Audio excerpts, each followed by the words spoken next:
As the lawyer and election integrity advocate Jennifer Cohn has pointed out, in recent years, we've seen practices that should concern us all, from remote access software installed in election management systems to ballot scanners that connect to the internet, opening them up to potential hacking. So this is a both sides problem. It's a problem of a foreign adversary actually interfering, hacking, and it's a problem of our own decisions about what kinds of equipment and systems we're going to employ. Both of those deserve the most serious attention. I commend the House of Representatives for passing important election security laws. But as Nancy Pelosi has said repeatedly, the laws they pass in the House go to die in Mitch McConnell's Senate. And there is no way we can have the kind of secure election that we need without changing our laws and following it up with real investments. When we add this all up, we have a fundamental set of threats to the bedrock of our democracy. And anyone who stands in the way of confronting those threats, from Mitch McConnell and his allies to the president himself, is abdicating their responsibility to protect and defend the Constitution. You know, one of the most perceptive observers of our early democracy was the French writer Alexis de Tocqueville. He wrote about America, this brand new experiment in the 1830s, and he used a phrase I particularly love. He talked about habits of the heart to describe what he found here, a nation of rugged individualists who also believed in community. Like Benjamin Franklin, for example. He formed the first volunteer fire department because he figured out if your neighbor's house is on fire, it's your problem too. Well, if any part of our election system is on fire, it's our problem too. And that is also the case for what's happening in other countries that are facing their own threats to democracy.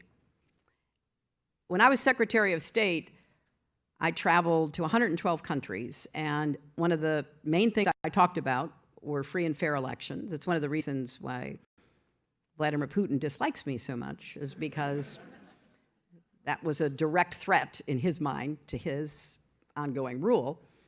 But we used to have a phrase about authoritarian leaders who would be originally elected or appointed pursuant to the rules of election, like Mussolini, like Hitler. And we would say about them that they believed in elections, all right. They believed one and you're done.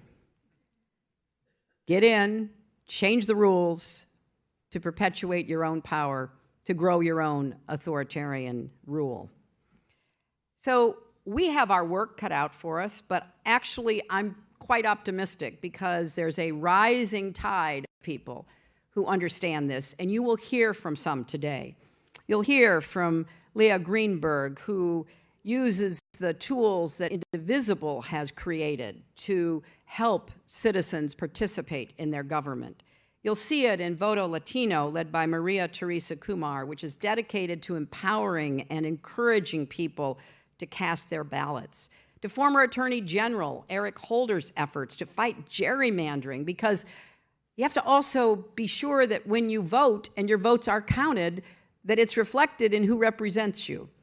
And as Eric knows so well, gerrymandering is one of the most pernicious tactics used to enshrine minority rule.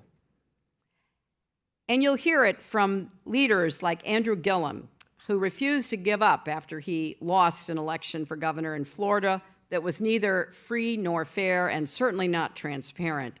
And he is now committed to fighting for voting rights. A lot of the groups that I'm privileged to work side by side with through Onward Together are fielding bold, creative solutions to the urgent challenges we face. As one of my favorite Americans, Harriet Tubman, famously said, if you hear the dogs, keep going. If you see the torches in the woods, keep going. If they're shouting after you, keep going. If you want to taste freedom, keep going. And in today's times, we have to keep going. We can't be deterred by ridicule or by undermining of what we know has to be done to preserve our democracy. And so